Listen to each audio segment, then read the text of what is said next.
Hello everyone, I welcome you all to the module 3rd of this online course on fundamental of digital electronics. Today what we will discuss gate level minimization of Boolean functions.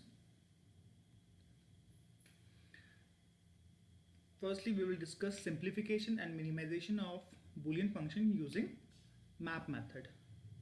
Using K-map method, in which we will discuss 2 variable K-map, its example, 3 variable K-map, 4 variable K-map and its example. Okay. Now coming to the map method or the K-map method. What is the K-map method of simplifying a Boolean function? It is a pictorial form of a truth table. Okay. First thing is that it is a pictorial form of truth table. तो हम क्या करते हैं, अभी तक जो भी हमने ट्रूथ टेबल बनाई किसी भी बूलियन फंक्शन की, उसको हम एक पिक्टोरियल फॉर्म में रिप्रेजेंट करेंगे. It is also known as Karnaugh map और के मैप. इसे कार्नोव मैप या के मैप भी कहा जाता है. A K map is a diagram made up of squares with each square representing one min term of the function that is to be minimized. Okay, तो ये मैप कैसे बनेगा? बेसिकली ये मैप क्या है, किस चीज़ से मिलके बना है? स्क्वायर से मिलके बना है. और हर एक स्क्वायर किस चीज़ को रिप्रेजेंट करेगा? उस फंक्शन के मिन टर्म को रिप्रेजेंट करेगा जिसको हम मिनिमाइज करना चाह रहे हैं. Okay, now what is simplest algebraic expression? A simplest algebraic expression is an expression with minimum number of terms and with the smallest possible number of literals in each term. Okay, कई बार हमसे ये पूछा जाता है कि इस function को minimise करो या फिर इसको इस फॉर्म में लिखो, सिंपलेस्ट फॉर्म में लिखो. तो हम क्या करेंगे, हम चाहेंगे कि उसमें नंबर ऑफ टर्म्स मिनिमम हो. टर्म्स हमने देख चुके हैं लास्ट लेक्चर में कि टर्म किसे कहते हैं हम, और उसमें जितने लिटरल्स हो वो भी एज स्मॉल एज पॉसिबल हो. ठीक है, मिनिमम लिटरल्स मिनिमम टर्म्स. ऐसे एक्सप्रेशन को क्या बोलेंगे हम? Simplest algebraic expression. It is sometimes possible to find 2 or more expressions that satisfy the minimization criteria. In that case, either solution is satisfactory. Okay, आगे हम देखेंगे कि कई बार ऐसी सिचुएशन आ जाएगी किसी भी फंक्शन को सिंप्लीफाई करते वक्त कि हमारे पास 2 पॉसिबल सॉल्यूशंस आ जाएंगे जो कि मिनिमाइजेशन क्राइटेरिया को फॉलो कर रहे हैं, सेटिस्फाई कर रहे हैं. तो इन दैट केस दोनों सॉल्यूशन हमारे ओके होंगे, सेटिस्फैक्टरी होंगे, दोनों काम करेंगे. Okay, now coming to 2 variable के मैप. अब हम देखते हैं 2 वेरिएबल के मैप क्या होता है. द 2 वेरिएबल के map is shown in the figure. तो सपोज हम 2 वेरिएबल के मैप पढ़ रहे हैं, तो के मैप कैसे बनाएंगे? सबसे पहले एक स्क्वायर बनाएंगे. ठीक है, 2 वेरिएबल के मैप तो आपको याद रखना है कि 2 वेरिएबल के मैप में 2 की पावर 2, 2 की पावर n. अगर n वेरिएबल के मैप है तो उसमें 2 की पावर n क्या होंगे? स्क्वायर्स होंगे. ठीक है, के मैप में. तो यहाँ पर क्या है, हम 2 वेरिएबल के मैप की बात करें तो यहाँ पे 2 की पावर 2 दैट इज 4. तो हमारा जो मैप होगा वो 4 स्क्वायर से मिलके बनेगा जैसे यहाँ पे दिखाया गया है. तो हम बेसिकली स्टार्टिंग में कर लेंगे, एक स्क्वायर बना लेंगे और उसके अंदर 4 स्क्वायर्स बना लेंगे. ठीक है, एक मैप बना लेंगे, उसके अंदर 4 स्क्वायर्स बना लेंगे. ठीक है, जो पहला वाला होगा वो डिनोट करेगा मिन टर्म 0 को. सेकंड जो हम यहाँ पे देख रहे हैं वो डिनोट करेगा min term m1. Next row का फर्स्ट एलिमेंट डिनोट करेगा m2 और नेक्स्ट रो का जो लास्ट एलिमेंट है डिनोट करेगा m3. ओके, तो हमारे पास हमें जैसे पता है कि कोई भी अगर हमारे पास 2 वेरिएबल्स हैं तो उसके 4 मिन टर्म्स पॉसिबल हैं. तो ये 4 मिन टर्म्स हम यहाँ पर दिखा देंगे m0, m1, m2 और m3 के फॉर्म में. ओके, अब फिगर नंबर 20 समझते हैं. अब हमने 4 स्क्वायर्स बना लिए. अब ये 4 स्क्वायर्स बेसिकली क्या दिखाते हैं? ये 4 स्क्वायर्स दिखाते हैं कि अगर हमारा फंक्शन में m नॉट प्रेजेंट है, दैट मीन्स याला जो पोजीशन होगी x बार y बार वाली पोजीशन होगी, ये होगी फिल्ड बाय 1. इसमें क्या लग देंगे हम? एक 1 लगा देंगे. अगर हमारा min term x bar y present है तो m1 की जगह पे यहाँ पे एक 1 लगा देंगे. ठीक है, अगर हमारा मिन टर्म x y बार प्रेजेंट है तो इस पोजीशन पे हम क्या ला देंगे? एक 1 प्लेस कर देंगे. और अगर हमारा min term x y present है तो m3 की जगह पे हम 1 प्लेस कर देंगे। ओके, ये जो कॉलम है ये बेसिकली हम किसके लिए यूज़ कर रहे हैं, x के लिए, ये किसके लिए यूज़ कर रहे हैं, y के लिए। तो यहाँ पर इस रो के लिए x की वैल्यू क्या है 0, इस रो के लिए x की वैल्यू क्या है 1, इस कॉलम के लिए y की वैल्यू 0, इस कॉलम के लिए y की वैल्यू 1। ओके, अब एग्जाम्पल देखते हैं। लेट अस सपोज हमें कोई फंक्शन दिया है f equals to x y, एक फंक्शन गिवन है हमें f equals to x y. अब इसे हमें रिप्रेजेंट करना है in a 2 variable Karnaugh map. ठीक है, तो सबसे पहले हम के मैप बनाएंगे, उसमें कितने स्क्वायर्स होंगे, 4 स्क्वायर्स होंगे। तो हमें पता है कि एक्स वाई वाला जो मिन टर्म है वो किसे डिनोट करता है, m3 को डिनोट करता है। तो इस वाली पोजीशन पे एक क्या लगा देंगे, हम 1 लगा देंगे। ओके, तो f equals to x y के लिए करस्पॉन्डिंग के मैप हमारा ये हो गया। ये पूरा इसे हम फर्दर सिंप्लीफाई नहीं कर सकते। ठीक है, नेक्स्ट हमारा फंक्शन गिवन है f equals to x plus y. अब इसे हमें 2 वेरिएबल के मैप में रिप्रेजेंट करना है। तो हम क्या करेंगे, तो इस फंक्शन को अगर हम देखें तो बेसिकली ये फंक्शन क्या बता रहा है, ये फंक्शन के अंदर हमारे 3 मिन टर्म्स हैं। ठीक है, 3 मिन टर्म्स हैं। अब वो कैसे हैं अब ये देखिए x प्लस वाई है।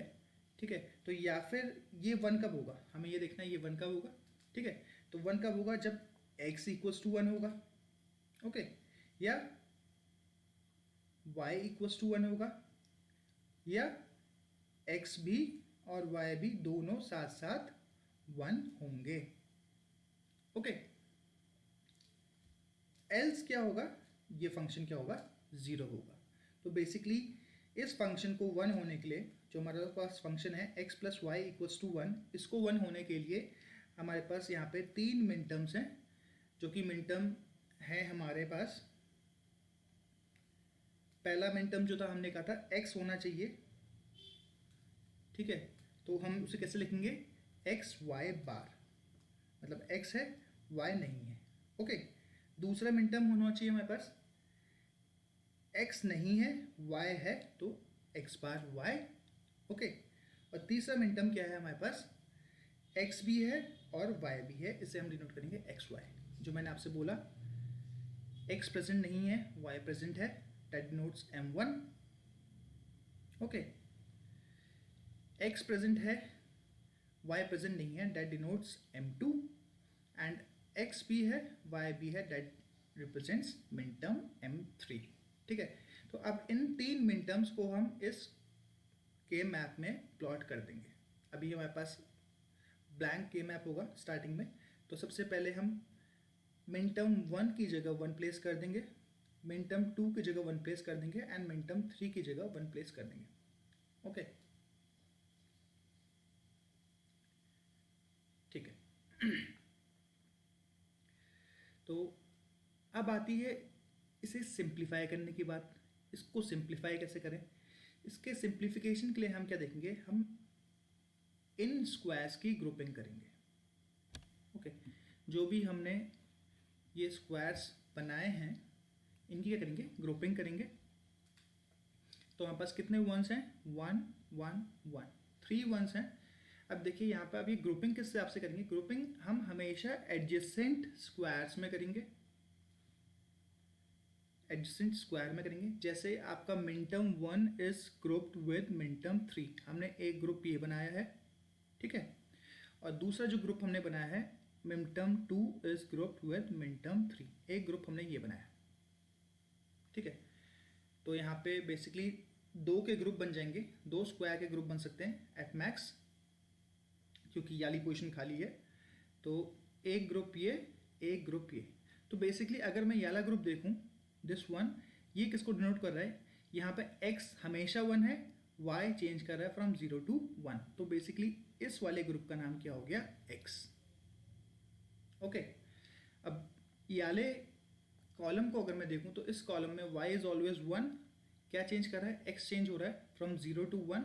दैट मीन्स इसको हम क्या नाम दे सकते हैं, y। तो ये फंक्शन को हम बोलेंगे x plus y. Okay, this one.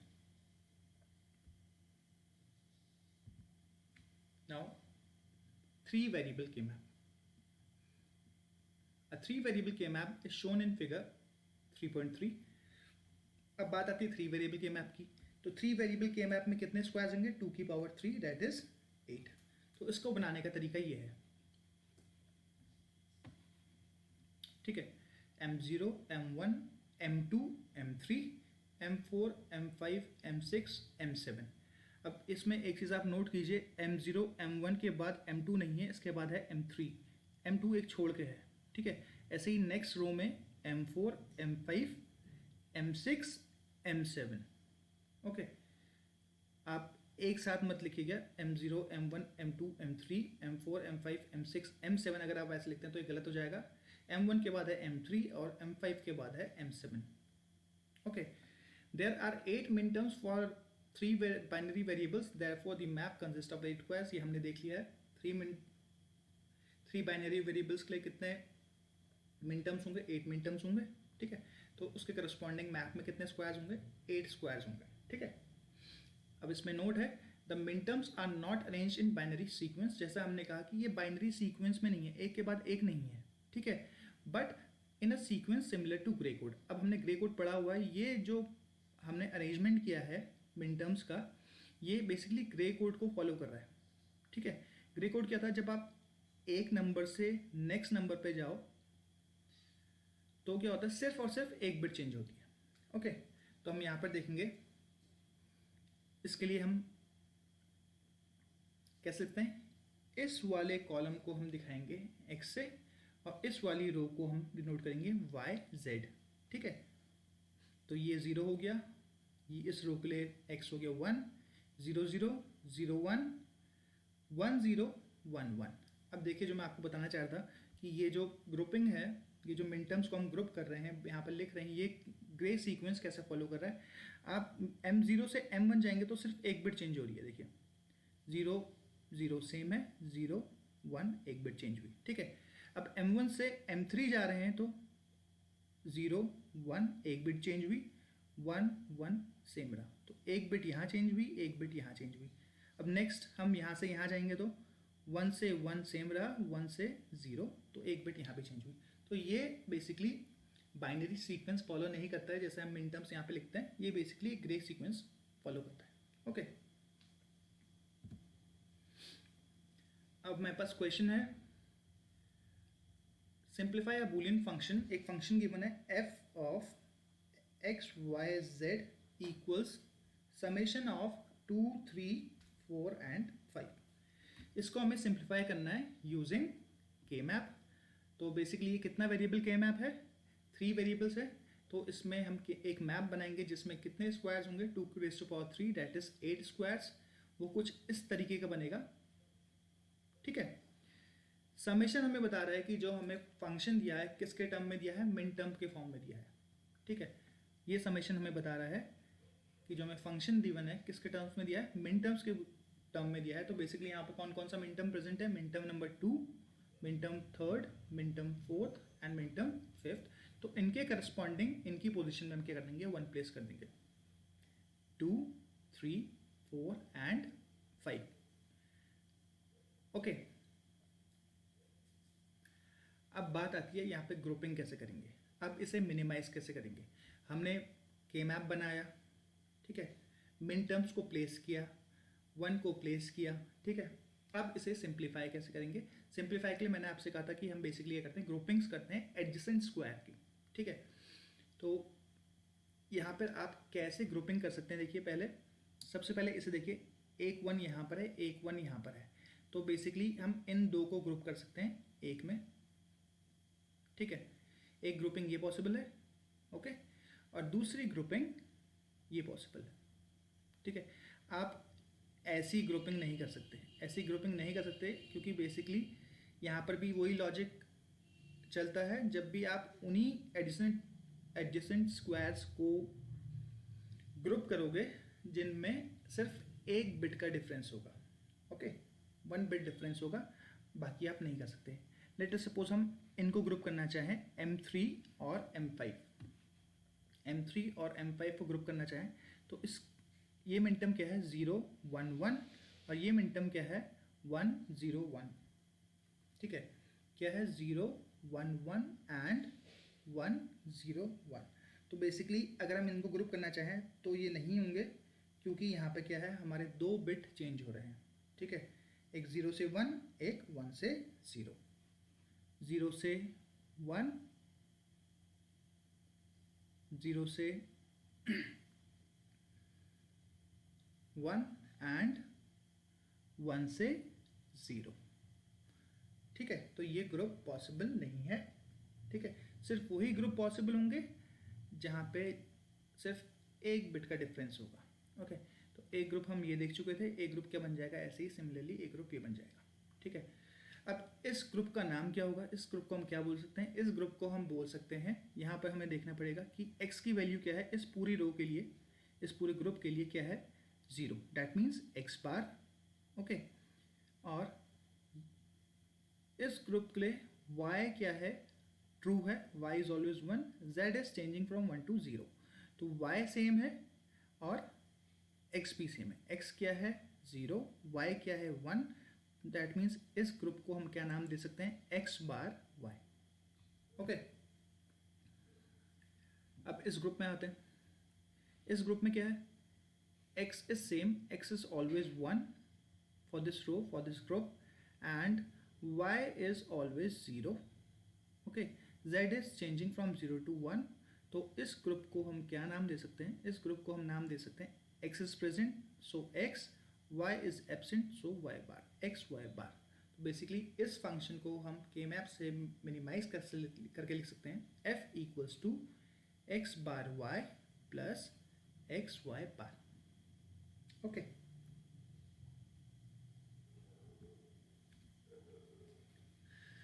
now there is a note for minimizing a Boolean function with K-map. In certain cases, two squares in the map are considered to be adjacent even though they do not touch each other if their minterm differ by one variable. जैसा हमने देखा कि कई बार ऐसा हो सकता है कि मैप में दो स्क्वायर्स जो हैं एडजेसेंट नहीं हो, फिर भी हम उन्हें ग्रुप कर सकते हैं।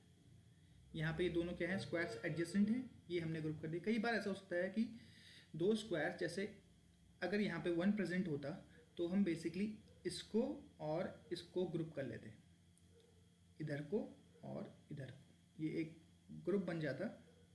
ठीक है, लेकिन ये आपस में एडजेसेंट नहीं है, लेकिन सेम चीज़ क्या फॉलो कर रहा है, सिर्फ एक बिट चेंज हो रही है। अगर ये क्राइटेरिया है तो आप ग्रुपिंग कर सकते हैं।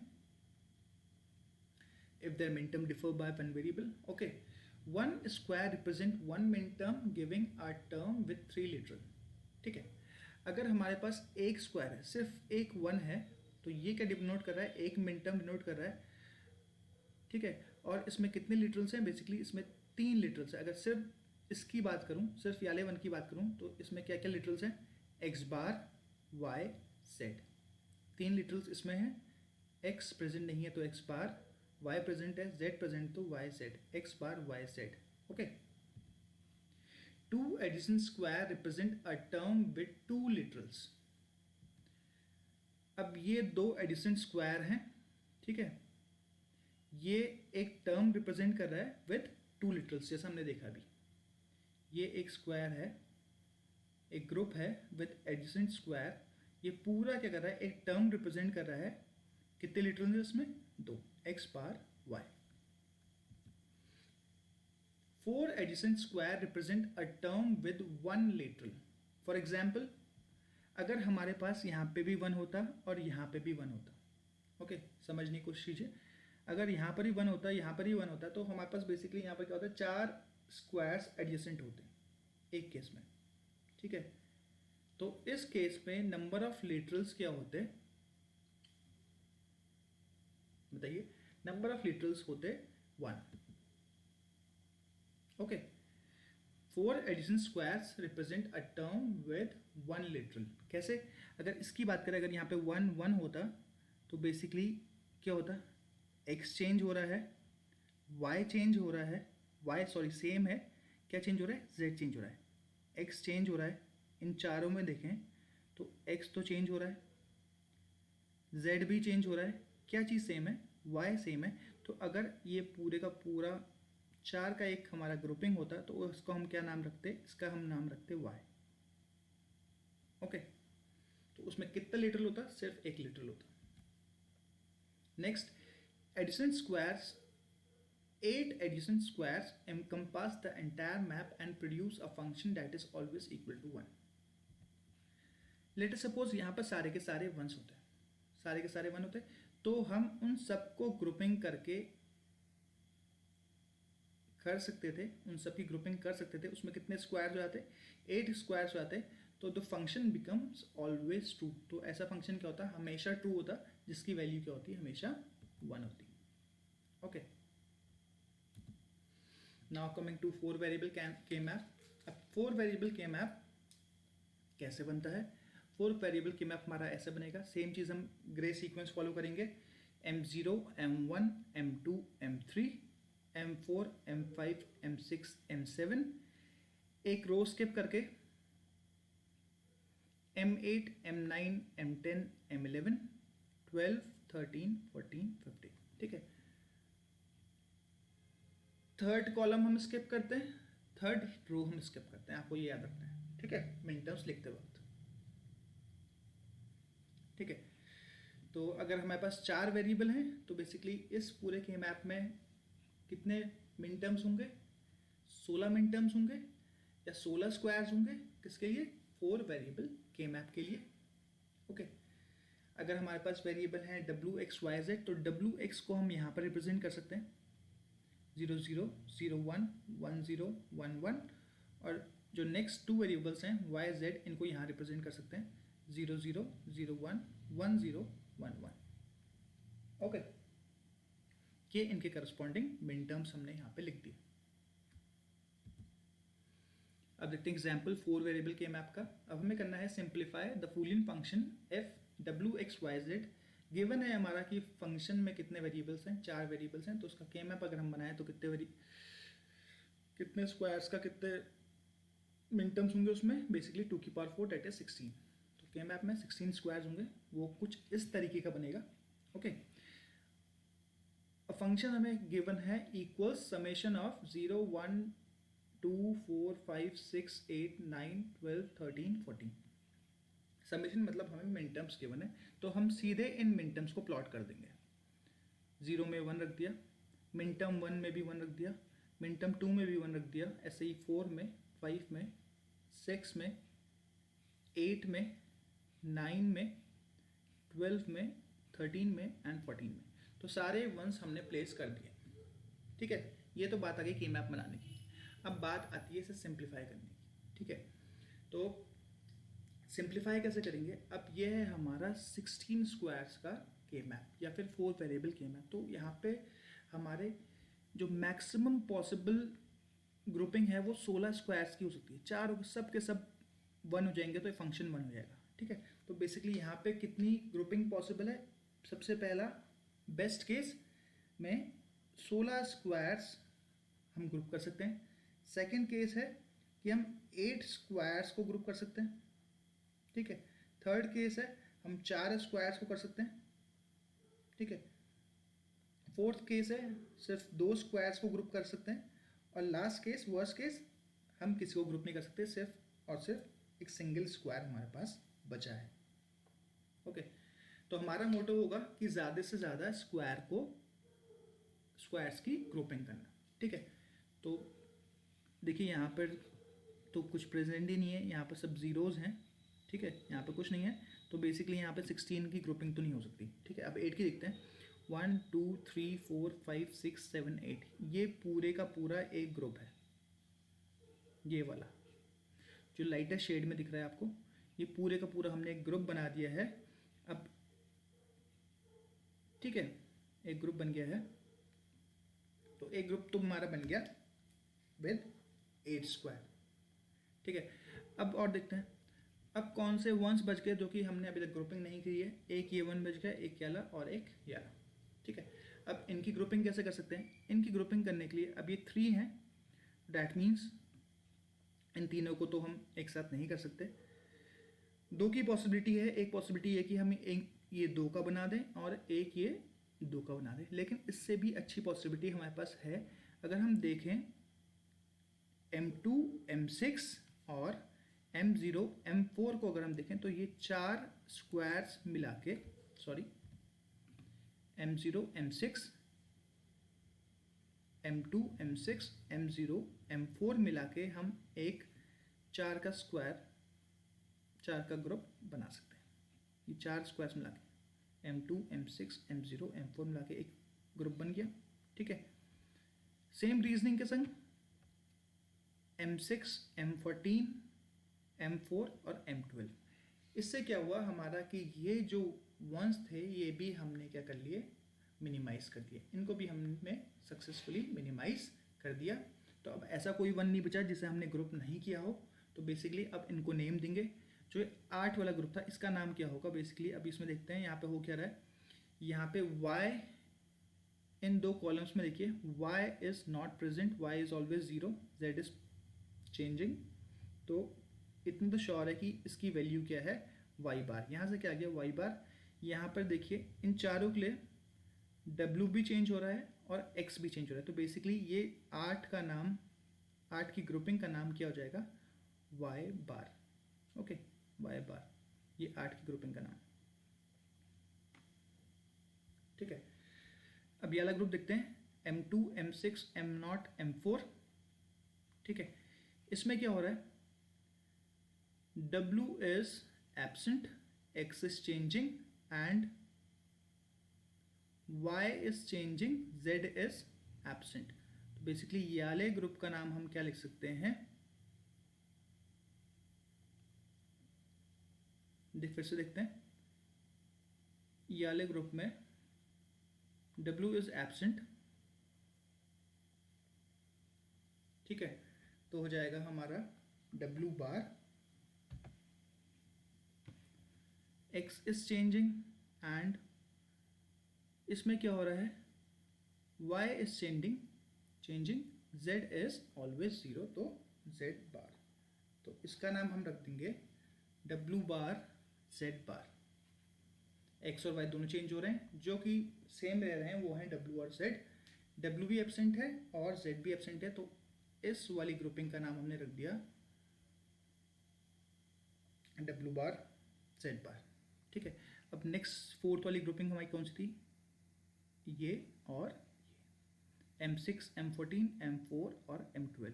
यहाँ पर क्या है आपका W चेंज हो रहा है, X 1 है और साथ ही साथ Y चेंज हो रहा है, Z 0 है। ठीक है, W चेंज हो रहा है तो उसको नहीं लेंगे, X 1 है तो उसके लिए लेंगे X, Y चेंज हो रहा है, Z एब्सेंट है तो उसके लेंगे Z बार। तो बेसिकली इस 4 की ग्रुपिंग का नाम क्या हो गया हमारा, XZ बार। ठीक है, तो हमारा फंक्शन जो हमारा गिवन फंक्शन था वो किसके बराबर हो गया, इस बड़ी ग्रुपिंग का नाम Y बार, ये 4 ग्रुप का नाम W bar Z bar and याली ग्रुपिंग का नाम XZ बार।